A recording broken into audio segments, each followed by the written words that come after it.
Добрый день, уважаемые телезрители. Это телеканал «Якутия-24» в прямом эфире. В студии Влад Давыдов. Сейчас предлагаем вашему вниманию брифинг оперативного штаба по ситуации с коронавирусной инфекцией в республике на сегодня, 27 октября. Ольга Валерьевна, здравствуйте. О текущей эпидемиологической ситуации в нашей республике. Добрый день, уважаемые жители Республики Саха-Якутия. Текущая санитарно-эпидемиологическая ситуация в республике остается напряженной. За последние сутки на территории республики управлением Роспотребнадзора зарегистрировано 177 новых случаев коронавирусной инфекции. Порядка 75 случаев, чуть меньше 100, приходится на город Якутск. И, соответственно, здесь у нас и большее количество населения, и, соответственно, более высокая мобильность. Нюрбинский район сегодня составляет 17 случаев, Мегино-Кангаласский район 9 случаев. По остальным районам зафиксированы случаи от 6 до 1, и, соответственно, со всеми и как больными, так и контактными проводится соответствующая работа. Необходимо обратить внимание на то, что вчера состоялась встреча моя и министра здравоохранения с главными врачами в режиме ВКС по всей республике.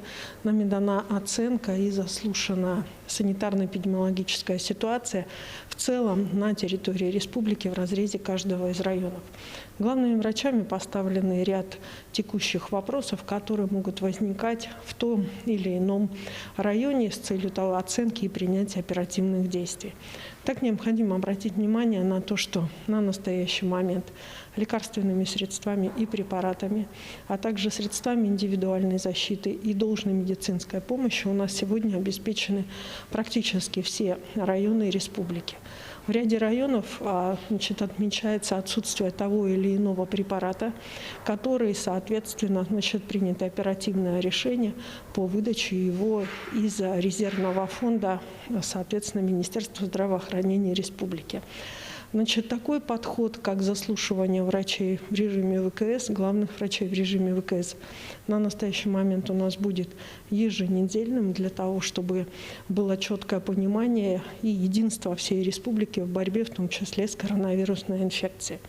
Необходимо обратить внимание на то, что у нас сегодня есть районы республики, в которых уже длительное время не зарегистрированы случаи коронавирусной инфекции, и необходимо все-таки оценить деятельность их и оперативных штабов, и администраций, в том числе и по соблюдению в них, дальнейшему продолжению соблюдения в них масочного режима. Кроме того, вчера состоялось совещание под руководством заместителя председателя правительства Российской Федерации Татьяны Алексеевны Голиковой, на которой было обращено наше общее внимание на то, что в целом санитарно-эпидемиологическая ситуация во всех регионах, она находится примерно в одинаковом положении. Необходимо обратить внимание на то, что Республика Саха-Якутия зашла в этот санитарно-эпидемиологический сезон немного раньше всех остальных и субъектов Российской Федерации в силу своего нахождения, климатических условий. И, соответственно, сегодня уже по той схеме, которую отработали мы у себя в республике, по аналогичной схеме, и как по увеличению коечного фонда, так и по сокращению сроков получения анализов на тестирование, по тестированию, так же, как и работа с амбулаторными больными, они, соответственно, применяться начинают во всех субъектах Российской Федерации. Для граждан, безусловно, должно быть сейчас терпение, здоровье, поддержка собственного иммунитета. Необходимо обратить внимание, что по сравнению с летом изменился контингент, очень сильно изменился как в Якутии, так и по всей стране контингент заболевших. И если бессимптомники ранее составляли у нас 80%, то сегодня их количество уменьшается. И увеличивается количество больных тех, кому старше 65 лет, и лиц с хроническими заболеваниями. Уважаемые жители Республики Саха-Якутия, нам удалось и удается сохранять здоровье нашего старшего поколения на протяжении 8 месяцев. Я прошу не снижать свою настороженность и беречь здоровье своих старших, близких людей сегодня, которые для нас являются такими же членами нашей республики Саха-Якутия, являются гражданами нашей республики. Для них очень важно радоваться нашим последующим победам, жить дальше И поэтому сегодня очень много в части сбережения нашего старшего поколения зависит от каждого из нас. Спасибо большое. Это был традиционный брифинг оперативного штаба республики в прямом эфире по эпидемиологической ситуации в республике на сегодняшний день.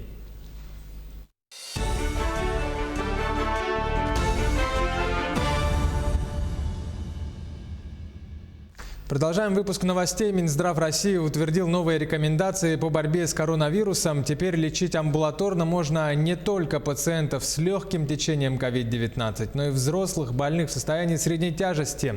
Новая версия рекомендаций содержит ряд важных изменений, в том числе касающихся диагностики, маршрутизации пациентов с коронавирусом и организации амбулаторного лечения. Отдельно приводятся рекомендации по долечиванию пациентов, идущих на поправку, вне специализированных стационаров. Амбулаторным пациентам должно быть обеспечено ежедневное медицинское наблюдение, в том числе дистанционное. Однако ознакомиться с новой рекомендацией, временных методических рекомендаций можно на официальном сайте Минздрава страны в разделе, посвященном коронавирусу. Кроме того, они направлены в регионы для использования в практической работе. Президент России Владимир Путин поручил правительству страны рассмотреть вопрос о полной оплате больничных родителям детей до 7 лет вне зависимости от продолжительности трудового стажа. Соответствующий доклад должен быть подготовлен к 1 декабря этого года. Согласно действующему закону, размер пособия по временной нетрудоспособности зависит от стажа работника. Работающему гражданину, имеющему страховой стаж 8 и более лет, 100% среднего заработка. Имеющему страховой стаж от 5 до 8 лет, 80% среднего заработка. А имеющему страховой стаж до 5 лет, 60% среднего заработка. Теперь это должно измениться. Принята стратегия развития арктической зоны России до 2035 года. Эта стратегия определяет основные направления, задачи и меры по развитию арктической зоны, а также механизмы, этапы и ожидаемые результаты их реализации. Арктика – стратегический регион. Эта территория имеет глобальное значение для всей страны, обеспечение ее безопасности. В указе президент Путин поставил конкретные цели по развитию арктической зоны.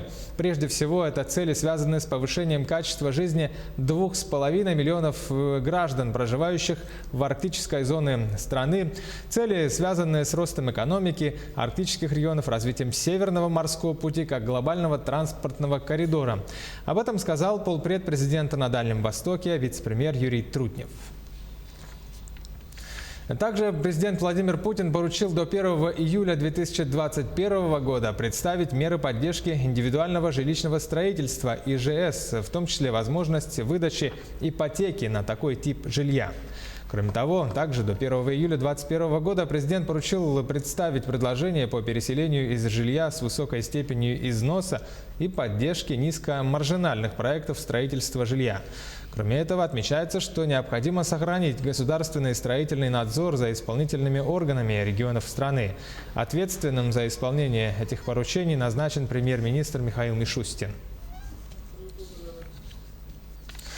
Правительство продлило беззаявительный порядок предоставления субсидий на оплату жилищно-коммунальных услуг. Обычно субсидии на оплату ЖКУ выдаются гражданам на 6 месяцев. Для продления выплаты на следующие полгода необходимо заново подавать заявления и документы, подтверждающие нуждаемость. Из-за коронавируса ограничение в сроках было снято до 1 октября. Выплата продлевалась автоматически. Теперь эта мера пролонгируется до 31 декабря. То есть граждане, у которых срок предоставления субсидий истекает в период с 1 октября по 31 декабря, смогут получить господдержку в прежнем размере на последующие полгода без подачи заявлений и документов.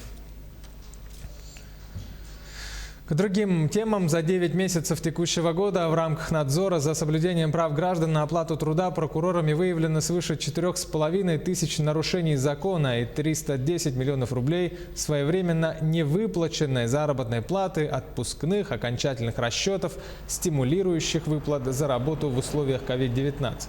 В целях защиты прав граждан прокурорами принято порядка 3500 мер реагирования, в том числе опротестовано 96 незаконных локальных актов работодателей. В суде защищены права свыше 2500 работников. По требованиям прокуроров к установленной законом ответственности привлечено порядка 350 лиц, возбудили 6 уголовных дел. В рамках расследования данных уголовных дел с учетом принятых прокурорами в комплексе мер прокурорского реагирования полностью выплачена заработная плата работникам рыболовецкой артели «Арктика», МУП «Таймылырский», ПО «Прогресс», МУП «Жатайская транспортная компания» и акционерное общество «Строительное управление «Три восьмерки». На данном этапе в результате вмешательства прокуроров погашено свыше 302 миллионов рублей задолженности по заработной плате, защищены права более 10 тысяч работников. Проверки в рассматриваемой сфере продолжаются. Стелла «Полярный круг» в 18 километрах от Удачного в Мирнинском районе приобретет новый облик не без помощи журналистов Алмазного края. Именно они вышли к местным властям с инициативой благоустроить излюбленное место отдыха горожан и гостей республики. Все подробности в сюжете Ирины Балковой. Летом туда имели возможность добраться молодые специалисты ГУКа на танкетке. В центре СРГ высотой 6 метров, вокруг нее еще 3 поменьше с изображением лошадей и надпись «Полярный круг». Так будет выглядеть новая стела, символизирующая одну из 5 главных параллелей, обозначенных на карте Земли. СРГ в переводе с якутского «коновязь». Изначально оно устанавливалось рядом с жильем якутов и использовалось по прямому назначению для привязывания лошадей. И как бы давало понять чужакам, у земли есть хозяин. Для народа Якутии это символ счастья и благополучия, поэтому комплекс решили изготовить в этом стиле. О реконструкции важной для района достопримечательности говорили давно. В прошлом году сотрудники медиакомпании «Алмазный край» стали инициаторами благоустройства этого места. Власти подхватили идею, но не сразу. Журналистам пришлось вместе с волонтерами Удачинского филиала регионального технического колледжа работать над проектом. Его представили на конкурсе «Поддержка местных инициатив». Полярный круг – это священное место для жителей и гостей нашего города, потому что существует поверье про якутское божество Бай-Байнай, которое приносит благословение рыбакам, охотникам и просто приносит удачу. Проект реконструкции стелы выбрали практически единогласно. Одобрили его и на уровне республики.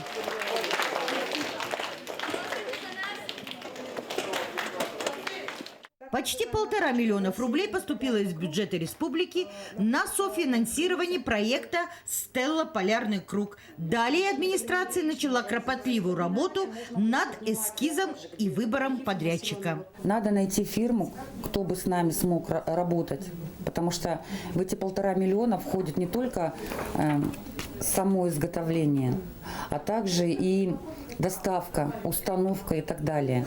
То есть, понимаете, в принципе, вроде бы 1,5 миллиона сумма как и большая, да, но по факту, когда мы начнем работать, а работать уже надо над этим проектом, так же, как и над качелями пергола, это, во-первых, и время, а во-вторых, и в 1,5 миллиона надо будет уложиться, но не сможем, значит, будем изыскивать дополнительные средства.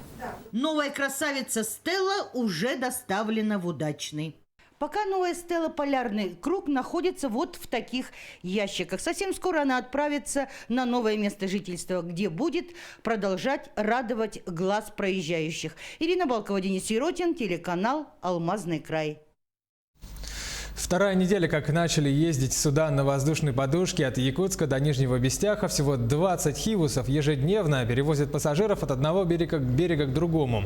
Цена при этом не меняется вот уже несколько лет. Сегодня за одного пассажира водители хивусов берут 1500 рублей. Но несмотря на стабильный тариф, из-за коронавирусной инфекции пассажиров по сравнению с прошлыми годами сравнительно намного меньше. По словам судовладельцев, в скором времени, как только пойдет мелкий рыхлый лед, шуга, начнется пересадка пассажиров на аэроботов, тайфунов, тогда тариф в этот период повысится. то время мы не знаем, какая цена будет, как преподнесет природа нам.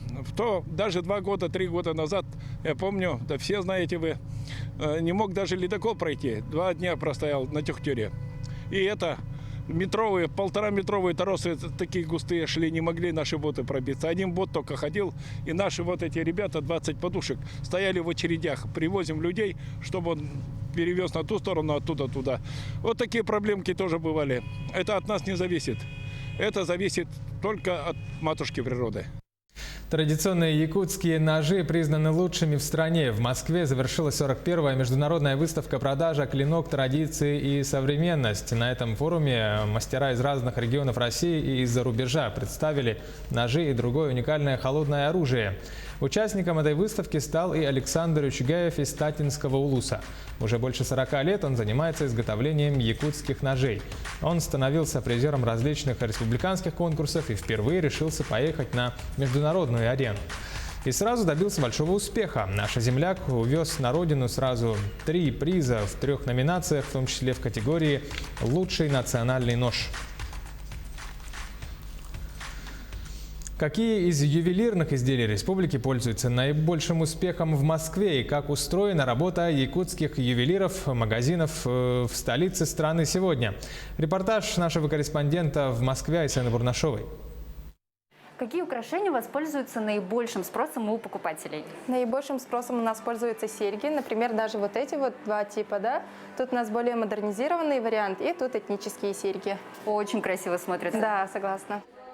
Изящные линии, элегантные формы и объемы. Так красиво обработать, буквально оживить холодные камни и металлы могут только якутские ювелиры, признается Светлана. Девушка работает среди россыпи драгоценностей уже 2-й год. В Москве месяц. В топе покупок она также отмечает национальные браслеты, кулоны с орнаментом и колоритные колье. Москвичи не обходят стороной и изделия с бриллиантами. Якутские, они более такие глубокие, что ли, вот изнутри сверкают. Вот. Ну и родное, конечно же, сразу чувствуется. Пандемия повлияла на всех, конечно, но я бы не сказала, что прям заметно, потому что люди женятся, люди делают предложения, поэтому спрос все равно остался. Перед такой красотой действительно мало кто устоит. Да и само отношение к ювелирным изделиям лакшери-сегмента изменилось. Это уже не просто красивый аксессуар, а неплохая инвестиция. Вы знаете, они заходят и смотрят, они очень сильно восхищаются, говорят, что у нас самые красивые бриллианты в мире. Как вы знаете, наши кольца имеют огранку качества А, то есть самые лучшие. Украшения в виде чепрака, вставки из конского волоса и эмали, разнообразные стилизованные модели. Ювелиры Якутии всегда задают тренды и удивляют искушенных покупателей. При этом якутские изделия всегда остаются преданы своей концепции, отражая слияние традиций и современности.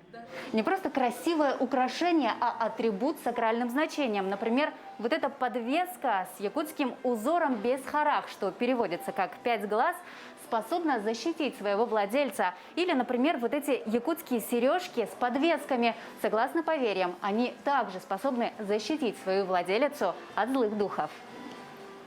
Поэтому, приобретая якутские украшения, люди получают не только изящное изделие, но и целую историю. Ведь за каждым узором стоит определенное значение, а в каждом камне заключена не просто сила недр якутской земли, но и мастерство ювелиров, отточенное веками.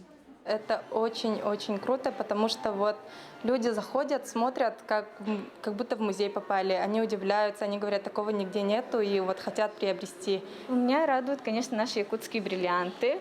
Помолвочные кольца с бриллиантами, обручальные кольца с бриллиантами. Нами восхищаются. Это, конечно, очень радует. Айсена Бурнашова, Виктор Олесов, Москва. Таковы новости к этому часу. Оставайтесь на телеканале Якутия 24. Будьте в курсе, берегите себя, своих близких, свое здоровье.